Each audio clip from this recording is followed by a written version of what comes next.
지금 대표님들, 우리 고객들 만나서 무슨 말을 던져야 될지에 대해서 좀 이야기를 하도록 할 건데요. 지금 현재 우리 대표님들이 만나면 지금 무엇을 하고 있어요? 지금 현재 가장 중요한 일을 하고 있어요.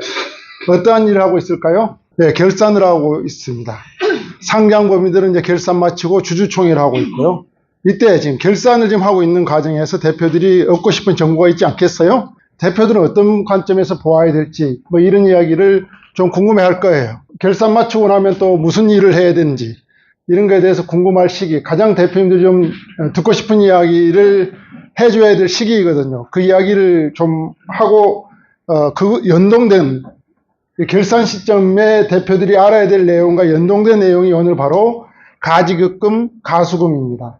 그런 내용들을 좀 이야기를 하고 갈 거고요. 3월 달에 이제 지금 결산을 하는 법인이 있고, 법인마다 좀 다릅니다. 근데 우리가 만나는 대부분의 법인들은 이제 결산이 12월에 그 결산 주기죠. 1월 1일부터 12월 30일까지 그 주기에 맞춰서 왜 3월이냐 하면 12월까지 영업한 걸 가지고 손익을 계산해서 법인세 신고를 3월 말까지 하도록 되어 있습니다. 그러니까 이 12월 30일 끝나고 나서 1월 달부터 3월 달까지 기간은 어떤 기간이냐면 장부를 정리를 하고 세무 조정을 하고 법인세를 납세하는 기간이 3월 말까지입니다. 그러니까 결산 시즌이라고 보시면 될 것 같습니다. 6월에까지 기준 정한 데는 9월 달에 또 이제 결산 시즌이 되겠죠. 그래서 12월에 결산하는 법인 기준에 보았을 때 3월 달까지 이제 법인세를 납세해야 하기 때문에 이때 대표님들 관점에서는 어떠한 체크 포인트가 있는지에 대해서 좀 말씀을 드리면, 중소기업 오너 경영자 가족을 위한 세미나에 초대합니다. 자산 승계 및 가업 승계 컨설팅 권위자인 이상선 박사 강의로 진행하는 프라이빗한 세미나로 매월 좌석이 조기에 마감되는 자산가 대표님들에게 인기 있는 세미나입니다. 컨설팅 사례 중심의 실행 가능한 차별화된 강의로 참석자들의 만족도가 최상입니다. 지금 바로 좌석 확보 예약하세요. 이미 대표님들 중에서는 이제 결산서를 받아본 분도 계실 것이고, 초안을 또 확정시켜 놓은 분도 있을 것이고, 아직까지 받지 못한 분도 계실 거예요. 그럼 먼저 이제 대표님들 입장에서는 손익 및 이제 법인세를 최적화하는 작업에 대해서 관심을 가져야 됩니다. 이 손익 및 이제 법인세를 최적화한다는 의미는 뭐냐면 비용을 반영해야 되는 누락된 게 있는지 없는지. 왜냐하면 이제 1년 동안 있었던 일을 단 한두 달 내에 정리를 쫙 해가다 보니까 규모에 따라 좀 다르겠지만 시간이 짧은 시간에 많은 업체들을 이제 세무사님들, 회계사님들이 이를 다루거든요. 그러다 보니까 누락될 수도 있어요. 그러니까 이거 내 일이잖아. 내가 대표님도 내가 세금을 내는 일이니까 내가 주도적으로 참여를 해서 내가 빠진 게 있는지 없는지를 체크해야 된다는 거죠. 근데 여러 가지를 다 볼 수는 없어요. 대표님이 회계 전문가도 아니고 세무 전문가도 아니기 때문에 그래도 볼 수 있는 거는 비용이 좀 빠진 거 있는지 없는지를 이제 체크하는 게 매우 중요하다는 거죠. 그래서 여기서 이제 미지급 비용이라는 게 있어요. 상여금을 줘야 될 건데 아직 안 주고 있는 부분도 있을 터이고, 작년 12월에 반영돼야 될 상여금을 안 줬다. 그러면 12월 달에는 대표님 법인 입장에서 이게 뭡니까? 부채거든. 비용으로 나가야 될 내용이니까 이런 상여금, 또 퇴직급의 충당금이라든지 퇴직금을 산정을 성과급을 통해서 줬는데 급여에 포함이 돼야 될 항목이 있다 그러면 퇴직급의 충당금이 미지급 비용으로 잡혀 있어야 되는데 이런 것들이 잡혀 있지 않은지 잡혀 있는지를 또 체크하시. 이 대출이자 같은 것도 나갔는데 나가지 않은 걸로 또 계산될 수 있거든요. 이런 것들은 대표님이 체크해 볼 수 있는 간단한 항목들이거든요. 그래서 미지급 비용, 지급돼야 될 돈인데 아직 지급하지 못하고 있는 부채성 돈이 잘 반영되어 있는지를 보고, 또 감가상각비 조정을 필요가 있어요.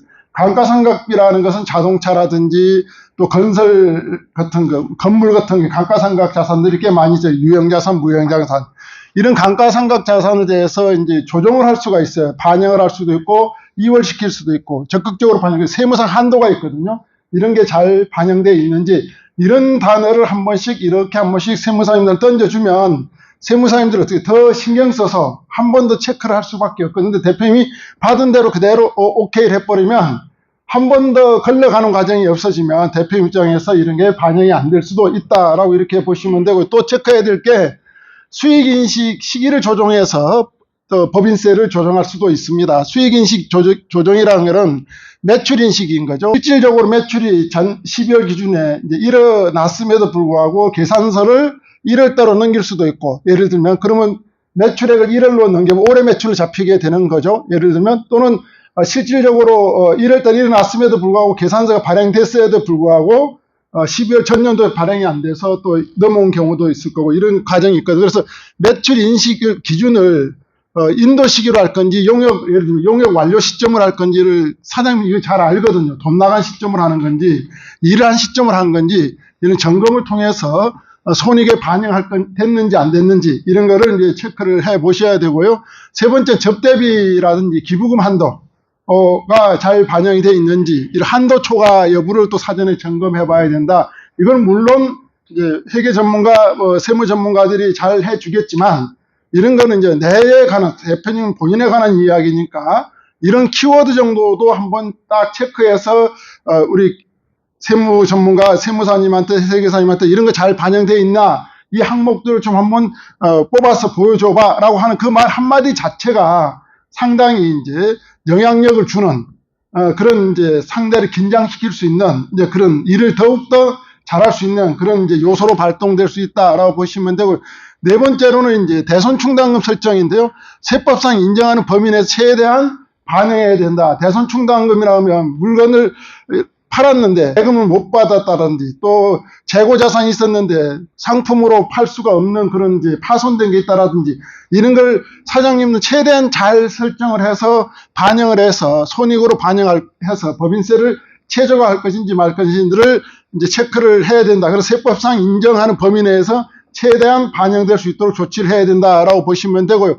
이 핵심 내용은 올해 비용화를 처리할 건지 아니면 다음 연도로 이연시킬 것인지를 조절이 가능한 영역이라는 겁니다. 그러면 올해 비용화 시킨다는 의미는 뭐죠? 이익을 최대한 줄여서 법인세를 좀 적게 내고, 다음 연도로 이연시키는 내년에 매출이 어떻게 될지 모르니까 일단 비용을 다음 연도로 이연시킬 수 있는 전략적 판단을 할 수 있는 항목들이다라고 이렇게 보시면 될 것 같습니다. 그래서 올해 비용화할 건지 다음 연도를 이연시켜서 전략적 판단을 통해서 손익을 어떻게 합법적으로 합리적으로 조절을 통해서 법인세를 최종할 것인지를 대표님은 이제 구체적으로 깊숙이는 모르더라도 이런 내용 정도로 한번 항목들 한번 보자라고 하는 순간에 그 담당자들은 좀 더 집중적으로 다시 한 번 더 체크할 수 있는 그런 요인이다라고 보시면 되고요. 두 번째는 대표이사 이제 주주 관련 입장에서 세무 리스크를 이제 판단해야 된다는 겁니다.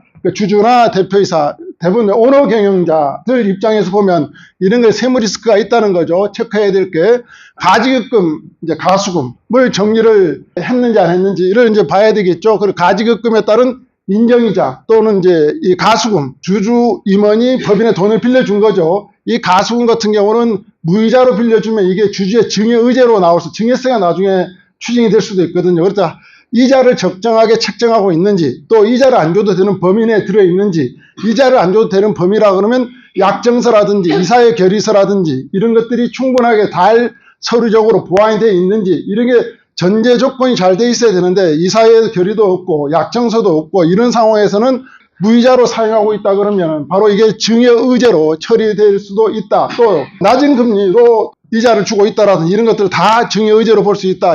가지급금, 가수금 항목에 대한 비용 처리와 이자에 대해서 처리를 적절하게 잘 반영했는지, 오늘 이제 강의 주제하고도 연동된 내용인 겁니다. 두 번째, 대표이사 입장에서는 대표이사 급여와 상여가 적정한지를 또 판단해야 됩니다. 적정성이라는 거죠. 급여를 과다하게 발생시켰는지, 급여를 과소하게 발생시켰는지. 과다하게 발생시켰다 그러면 비용 처리를 적정성보다 더 많이 한 거죠. 예를 들면 연봉이, 적정한 대표원의 연봉이 3억인데 대표님이 연봉을 뭐 7억, 10억 받아갔다 이거죠. 그러면 너무 과다하게 보수를 받아갔다는 거죠. 이 과다하게 보수를 받아갔다는 의미는 무슨 말이에요? 비용 처리를 많이 해서 법인세를 회피했다는 그런 의미이기도 하거든요. 그래서 이런 이제 과다 보수에 대해서도 적정 보수인지, 또 너무 적게 받아가도 적정 연봉이 3억인데 뭐 연봉을 뭐 1억만 받아간다든지 8천만 원만 받아간다든지 이렇게 하면 무엇을 많이 내는 거냐면 법인세를 또 많이 내게 되는 거거든요. 그래서 이런 적정성 검토를 받아야 된다. 대표이사 급여 보수에 대해서 연동된 게 무엇이냐면 대표이사 급여와 상여는 어떤 것과 연동돼 있어요? 정관과 연관돼 있죠. 정관회가 임원 보수 지급 규정이 어떻게 되어 있는지 같이 체크를 해줘야 된다. 그래서 정관회가 대표이사 급여 상여 보수 규정이 없는 상태에서 그냥 보수가 결정이 됐다 그러면 나중에 법인세 조사에서 추징될 개연성이 매우 높아진다라고 보시면 될 것 같아요. 정관까지 같이 봐야 된다. 세 번째로 체크해야 될 게 배당을 할 건지 말 건지를 사전에 이제 결정을 해야 될 시기예요, 지금. 이익이 났는데 이걸 배당을 할 건지 말 건지, 아니면 이걸 배당으로 가져가는 게 유리한지, 급여를 좀 더 이렇게 조정해서 가져가는 게 유리한지, 이건 또 퇴직금 전략과 또 대표이사가 곧 퇴직할 계획이 있다라고 그런다 그러면 급여를 올려서 조정해서 퇴직금을 모수로 올려서 퇴직금을 많이 받아가는 그런 전략을 가져갈 건지, 이런 것을 종합적으로 짜야 된다. 그리고 자녀에게 배당을 할 경우에 자녀를 주주로 넣어서 배당 전략을 가져가서 자녀에게 법인의 이익금을 이전해 줄 건지, 배당 소득을, 이런 걸 종합적으로 배당 전략에 대해서도 점검을 받으셔야 된다. 네 번째로는 특수관계자 거래를 점검해야 됩니다. 특수관계자 거래를 점검해야 된다는 의미는 뭐냐면, 법인의 입장에서 특수관계자는 누가 있어요? 개인, 대표님 가족이 특수관계자일 수 있고, 또는 법인, 자녀 법인, 특정 법인도 다 특수관계자입니다. 이런 특수관계자들과 거래를 했을 때 부당의 계산 부인에 해당되지 않는지를 보셔야 된다는 거죠. 그 말인즉슨 무슨 말이냐면, 특수관계인끼리의 특수관계법인과 특수관계인 거래에서는 시가로 거래를 해야 돼요. 그러니까 시가라면 시세보다 너무 낮은 가격이라든지 시세보다 너무 높은 가격을 통해서 누군가가 이익을 받아가고 법인에서 손해를 보아서 거기에 해당되는 법인세를 적게 나면 법인세법상 부당의 계산 부인이 해당이 되고요. 개인적으로 개인이 이득을 보고 그러면 소득세법상 또 부당의 계산 부인도 적용이 되거든요. 그래서 특수관계자끼리의 거래를 어떻게 정리를 해놨는지를 잘 이제 체크를 하시라라고 이야기를 해줘야 되고요. 과도한 비용이 책정돼 있으면 부당의 계산 부인이 될 가능성이 높다는 겁니다. 그 대표 임원 급여가 과다하게 돼 있으면 나중에 송금불상이 처리가 되는 겁니다. 그래서 또 과소지급이 돼 있으면 법인세, 상속세가 올라간다. 왜? 비용 처리가 적게 되니까 법인세를 많이 내니까 이익이 많이 났다는 의미죠. 이익이 많이 났으면 주식평가했을 때, 상속세 및 증여세법상 주식평가를 했을 때 손익가치가 올라가겠죠. 그러니까 상속세가 증가된다. 근데 법인 내 결산은 무엇과 연동되어 있냐면 가압승계하고 밀접하게 연관되어 있고 상속세, 증여세와 아주 연동되어 있다라고 이렇게 보시면 될 것 같습니다. 그래서 대표이사, 주주 관련 세무 리스크를 점검해 봐야 된다. 이런 거를 대표님 보고 하라 그러면 잘 몰라요. 그래서 이런 리스트를 딱 대표님 제시를 해주면서 이런 항목들을 점검이 잘 돼 있는지를 한번 확인해 보세요라고 이야기를 해봐야 된다. 그리고 나서 대표님 혼자 역량이 안 되면 컨설팅 전문가와 같이 함께 풀어보시라라고 이렇게 이제 이야기를 조언을 해주는 게 지금 현재 상황 시즌에서 전달해야 될 내용들이다라고 보시면 되고요. 세 번째 파트는 이제 자본 지배구조 전략을 체크를 해 보셔야 됩니다. 자본 지배구조 전략은 자기 주식을 이제 취득을 하고 또 소각을 하고 이런 걸 통해서 법인의 이익금을 주주 개인화하고 또 승계 작업을 또 원활히 하고 이런 작업들을 하거든요. 자기 주식 취득을 또 해놓은 곳들은 최근에 상법이 통과가 됐죠. 자기 주식 소각을 의무화하는 게 이제 통과가 됐기 때문에 자기 주식을 갖고 있는 분들은 어떻게 이걸 처리해야만 되는지에 대해서 점검을 받으셔야 된다는 겁니다. 특히 비상장법인 같은 경우에는 인력 구조가 자기 주식에 대해서 조언을 받을 정도로 이렇게 파워풀한 인력 구조를 가지고 있는 분이 그렇게 많지 않거든요. 그래서 자기 주식 처리를 어떻게 해야 될지에 대해서 막연하게 생각하고 어렵게 느끼시는 분이 있는데 이런 분들도 지금 현재 판단 받으셔야 된다는 겁니다. 그래서 헌법 개정이 됐기 때문에 이제 무엇을 해야 되냐면 정관 개정이 따라 붙어야 됩니다. 정관에 보면 자기 주식 취득 규정도 있어야 되고 처분 규정도 있어야 되고 자기 주식을 소각하는 규정도 있어야 되고 자기 주식을 보유, 처리하는 것도 규정에가 다 들어가 줘야 된다. 그게 없으면 없는 상태에서 자기 주식을 가지고 있으면 다 이제는 안 된다라고 이렇게 보시면 될 것 같습니다. 그리고 또한 무조건 소각을 하면 의제 배당으로 과세될 수가 있다. 제가 다른 강의에서 해놨기 때문에 이 내용들은 이해를 하실 겁니다. 두 번째, 자본 관련해서 유상증자를 할 건지 무상증자를 할 건지 검토해야 된다는 거죠. 우리 회사 자본이 너무 적다 그러면 이제 증자를 해야 되는데 증자 재원은 어디서 가져올 건지, 주주들이 균등하게 재원을 마련해서 증자 대금을 넣을 건지, 아니면 법인에 있는 유보된 이익잉여금이라든지 이런 이익준비금, 자본 계정에서 증자 재원으로 쓸 수 있는 것들이 있거든요. 그런 것들을 활용해서 자본금을 확충하는 전략, 이때 또는 증자를 했을 때 불균등하게 증자하는 방법도 있습니다. 자녀 쪽에서만 증자를 통해서 자녀 지분을 올리고 아버지, 부모 지분은 떨어뜨리는 이런 역할을 하는 게 또 불균등하게 증자하는 거죠.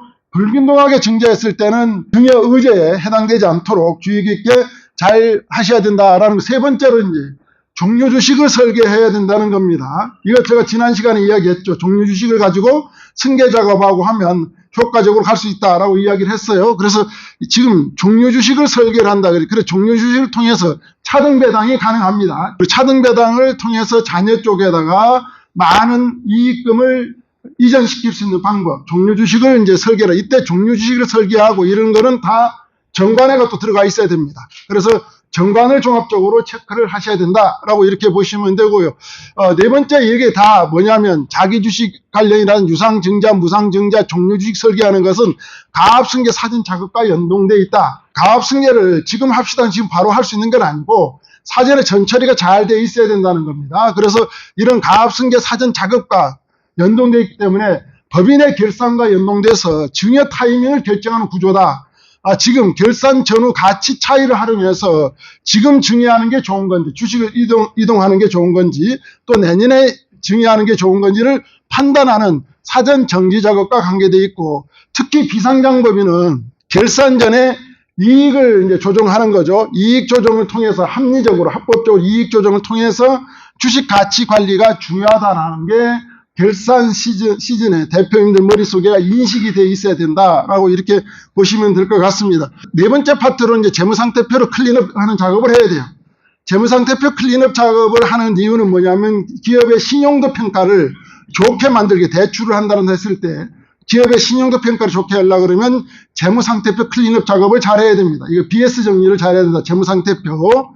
이때 불필요한 자산은 정리를 해야 됩니다. 재무상태 불필요한 자산 계속 남아있을 수가 있어요. 계정 관리를 잘못해서. 그래서 이런 이제 장기 미수금이라든지 가지급금, 가수금 같은 게 있다 그러면 클린업 작업을 할 수 있는 거는 클린업 작업을 해야 되고요. 또 재고자산도 평가 손실, 재고자산이 많이 쌓여 있어요. 근데 실질적으로 재고자산은 쓸모가 없는 재고자산이 장부상 쌓여 있을 수가 있거든요. 이런 것들을 재고자산을 평가를 해서 손실을 반영을 해줘서 클린업 작업을 해주는 게 좋고요. 또 투자자산 같은 것도 있거든요. 투자를 해놨는데 평가를 해봤더니 지금 투자 가치가 없는 것들 자산이 꽤 있습니다. 이런 것들도 차손을 반영을 통해서 하는 이런 이제 결산 재무상태표 클린업 작업을 체크하는 게 현재 결산 시즌에 매우 중요하다. 다섯 번째는 법인세 이제 신고를 확정하는 전략을 해야 되거든요. 공제가 어떤 게 있는지를 잘 보셔야 된다는 거죠. 2월 결손금을 활용할 건지 말 건지. 2월 결손금이란 과거에 적자에서 2월되고 있는 그런 결손금이 있는 법인들이 있거든요. 그런 법인들에 대해서 이번에 2월 결손금을 활용을 해서 법인세를 적게 낼 건지 이에 대해서 검토가 되어야 되고 2월 결손금이 있는지 없는지. 세 번째로는 세액공제죠. 감면, 적용검토, 연구개발비, 연구소, 연구전담소 있는 데들 연구개발비가 실제로 법인세 세무조정에 반영되고 있는지 없는지를 체크하셔야 되고요. 고용증대, 작년도에 직원이 얼마나 증가했다 그러면 증가된 직원에 대해서 고용증대 세액공제를 적용 가능 여부를 검토를 해서 법인세를 최적화 작업을 해야 되고요. 투자세액공제, 이런 것들 세액공제 항목들이 또 매년 바뀝니다. 이런 것들이 바뀌니까 대표님들이 매년 바뀌는 것에 대해서 시적절하게 이걸 적용이 못할 수도 있어요. 정부 정리하다 보면 간혹적으로 잘 해주겠지만 실수에 누락하는 경우도 있거든요. 여러 기업체를 하다 보면. 그러면 그걸 누가 챙겨줘야 되냐면 회사에 있는 회사 담당자나 대표님 쪽에서 챙겨서 이런 게 잘 돼 있는지 안 돼 있는지를 키워드만 전달해줘도 다시 한번 들여다보게끔 유도해 주는 거가 바로 법인세 신고 전략을 어떻게 확정시켜가는 과정에서 매우 마지막 한 번 더 짚어야 될 내용들이다 라고 이렇게 보시면 되고요. 결산 마치고 나면 이제 무엇을 해야 되냐? 배당이라든지 자금 전략 실행이라고 그러는데 배당금을 줄 건지 배당을 할 건지 말 건지 이런 내용인 거죠. 그래서 배당금 지급 여부를 이제 확정시켜야 되겠죠. 배당금 지급 여부는 어디에서 하냐면 주주총회를 통해서 합니다. 정기 주주총회라고 그러죠. 3월 달에 하는 걸 보고 정기 주주총회를 통해서 배당금을 지급할 건지 말 건지, 배당 계획이 어떤 방식으로 갈 건지, 어떤 규모로 갈 건지를 이제 결정을 해야 되고요. 배당을 할 건지, 아니면 내부 유보시킬 건지, 투자를 할 건지, 유보된 자금, 아니면 배당을 통해서 자녀, 가족적으로 가져와서 자녀 가족이 자금 출처 마련을 통해서 가족들이 투자를 할 건지 말 건지를 결정해야 되고, 배당을 하게 되면 이제 건강보험료 영향이 가는 거예요. 건강보험료 올라갑니다. 20천만 이상 되면 또 종합소득세까지 영향을 미치니까 이런 거 종합적으로 봐야 된다는 거예요. 법인의 자금을 사장님이 계속 가지고 불려봐야 의미가 없다는 거예요. 자녀 쪽으로 원천 만들어 자녀가 불려가게끔 해주면 자금 출처 마련하는데 상당히 용이하다. 그 다음 주식가치평가 및 승계 전략을 수립을 해야 되는데요. 결산 확정되고 주식가치 상승 여부를 체크해 봐야 돼요. 결산 확정되고 나면 이제 세무조정계산서가 나오죠. 세무조정계산서에 의해서 3개년치 세무조정계산서를 받아서 주식가치평가를 해봐야 된다는 거죠. 그래서 주식가치가 전년 대비해서 올라갔는지 떨어졌는지 이걸 이제 평가를 해보고, 그래서 세금이 어떻게 변화되고 있는지, 자산가치가 어떻게 흐름이 변화되고 있는지를 대표님이 인지하고 있어야 조만간에 자산 승계 작업을 해야 되겠다, 좀 더 밀어야 되겠다를 판단하는 게 주식가치 평가하고 연동이 된다는 거죠. 두 번째로는 이제 증여로 갈 건지 상속으로 갈 건지, 증여 때 세금이 어떻게 가는지, 상속으로 갔을 때 세금이 어떻게 가는지를 비교표를 한번 설계를 받아 보셔야 되고, 대표님 입장에서. 또는 이때 이제 증여로 가는 게 유리하다, 아니면 상속으로 가는 게 유리하다로 판단이 되면 두 가지 중에 하나 이제 선택이 되겠죠. 증여로 가는 게 유리하 판단되면 언제 이동할 건지, 자산 이전 타이밍을 예측해야 된다. 그러면 이런 상속 증여와 뭐가 유리한지하고 자산 이전 타이밍을 예측하려고 그러면 이걸 수치화된 것을 대표님이 보고서를 받아봐야 돼요. 그래야만 예측 가능하다는 거죠. 그 수치화된 보고서를 전달해주고 하는 것은 누구의 영역이냐? 여러분들의 영역이라는 겁니다. 대표님이 그걸 의사결정할 수 있는데 도움을 많이 줘야 된다는 겁니다. 세 번째, 이런 이제 가압승계 플랜을 구체화시켜야 되겠죠. 가압승계 플랜을 구체화시키는 게 상법이라든지, 가압승계할 때는 주식을 이전하고 자산 이전할 때는 상법과 민법과 조세를 기반한 통합 컨설팅이 일어나야 돼요. 그래서 실행 가능성을 또 점검해야 돼요. 우리 기업에 이 안이 맞는지 안 맞는지, 또 우리 가정에 대표님 나이에 최적화된 상법, 민법, 조세에 기반한 실행 가능하고, 또 사후관리, 반드시 이런 거라면 국세청으로부터 소명을 요청받기 때문에 이 국세청으로부터 소명받았을 때 어떻게 사후관리를 받을 수 있는 이런 가압승계 플랜을 구체화하는 작업을 결산 마치고 나면 하셔야 된다라고 보시면 되고요. 이런 거는 결론은 뭐냐? 결산을 잘해야 된다. 결산서는 세무조사 출발점입니다. 세무조사는 무엇 갖고 보냐면 결산서를 점검하다가 세무조사로 가기도 합니다. 왜? 그 결산서가 기업의 모든 것이 다 담겨 있거든요. 그럼 결산서가 잘 정리되어 있어야만이 세무조사를 받지 않지, 결산서 정리가 잘못되어 있으면 세무조사를 받는다. 그래서 결산서는 바로 세무조사 출발점이다. 그리고 이런 것들은 이 결산서를 보고 사후관리를 검증하는 거예요. 사후관리 검증할 때는 정기 세무조사가 있고 4년, 5년 주기로, 법인세는 부가제척기간이 5년이죠. 그러니까 5년 주기, 4년 주기로 나오는 게 정기 세무조사가 있고요. 또 비정기 세무조사가 있어요. 이거는 뭐냐면 특정한 결산서를 봤을 때 특정한 이슈가 발생됐을 때 비정기적으로 5년, 4년 주기가 아니더라도 일시적으로 그 사안에 대해서 보는 게 비정기 조사죠. 해명 자료를 요구하기도 합니다. 결산서를 봤더니 어떤 항목에 대해서, 어떤 자산에 대해서 봤더니 약간 좀 의구심이 있으니 여기에 대해서 소명을 하고 다시 수정신고를 할 거 있으면 수정신고 하세요라고 날라오는 게 해명자료 요구서예요. 이때 결산서에 기반해서 세무공무원이 해명자료를 요청을 하거든요. 이때 잘 대응을 해줘야 돼요. 이때 대응을 잘해서 우리가 제출한 결산서가 제대로 돼 있고 관련 근거도 이러한 것이다라고 해명을 잘해주면 넘어가는데, 이 해명을 잘해주지 못하거나 해명을 했는데 담당 공무원이 이해할 수 없다 그러면 이거는 바로 뭘로 간다? 조사로 전개가 된다라고 이렇게 보시면 될 것 같습니다. 그래서 결산서가 매우 중요해요. 결산서가 부실하면 세무조사에 출발이 된다라고 보시면 돼요. 그래서 이런 말을 해요. 세무조사를 받고 안 받고는 사장님이 어떤 결산서를 제출하느냐에 따라서 판단이 난다. 그럼 결산서를 밑그림을 그려주고 결산서를 작업해 준 사람 누구예요? 잘 하냐 못하냐에 따라서 세무조사에 출발되냐 안 되냐 판단이 난다라는 것을 대표님들이 이해를 하셔야 된다는 겁니다. 그래서 이런 사후관리 검증은 정기조사와 비정기조사 해명자를 요구를 통해서 사후관리 검증은 한다. 경영자 관점에서 3월 이제 결산 핵심 포인트를 요약해드리면 세금 최소화보다는 중요한 게 뭐냐면 세무 리스크를 제거하는 거예요. 이게 적절한 증빙자료, 적정한 세무 한도를 가지고 앞에서 보여드렸던 체크 항목들, 가지급금, 가수금이라든지 이런 건 잘 체크를 하셔서 세무 리스크를 제거한다는 거죠. 가지급금, 가수금을 정리하지 않으면 인정이자라든지 증여의제에 해당이 돼서 세무 리스크가 발생이 될 가능성이 매우 높다는 겁니다. 두 번째로는 이제 결산은 단순 회계가 아니라 지배구조 설계 타이밍이라는 거예요. 결산을 잘 통해서 지배구조를 잘 어떻게 꾸려갈 것인지 설계를 해야 된다는 거죠. 아까 유상증자, 종류주식, 무상증자 이런 걸 통해서 지배구조 설계를 하는 설계 타이밍이다. 세 번째로는 이제 비상장법인들은 특히 주식가치관리는 세금관리와 연동되어 있다. 주식가치관리 세금과 연동되어 있으니까 결산을 잘해야 주식가치가 효율적으로 잘 갈 거고 주식가치가 효율적으로 잘 관리돼야 세금이 잘 관리가 되겠죠. 상속세 및 증여세가 잘 관리가 된다. 네 번째로는 연결고리가 세 가지예요. 어떻게 연결고리 되냐? 법인세를 잘 내야, 법인세 정리가 잘 돼야, 결산서 정리가 잘 돼야, 대표님 소득세, 또 잘 임원 소득세 정리도 잘 따라다니는 거고 이게 다 연동돼 있어요. 이게 잘 돼야 법인세 정리도 잘 돼야 소득세 정리가 잘 돼야 배당이라든지 배당을 통해서 이익잉여금 조절도 하고 이런 잘 통해서 결국 이게 뭐가 연결되냐 자녀에 대한 상속세 및 증여세까지 연결이 되어 있다는 겁니다.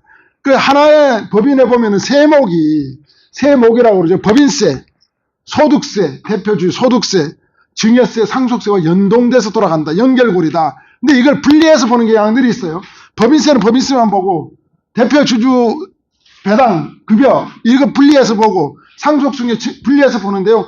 그렇게 분리해서 보면 적절한 지배구조, 승계 작업을 하는데 상당히 제한이 된다라고 보시면 그래서 연결고리로 봐야 된다라고 보시면 돼요.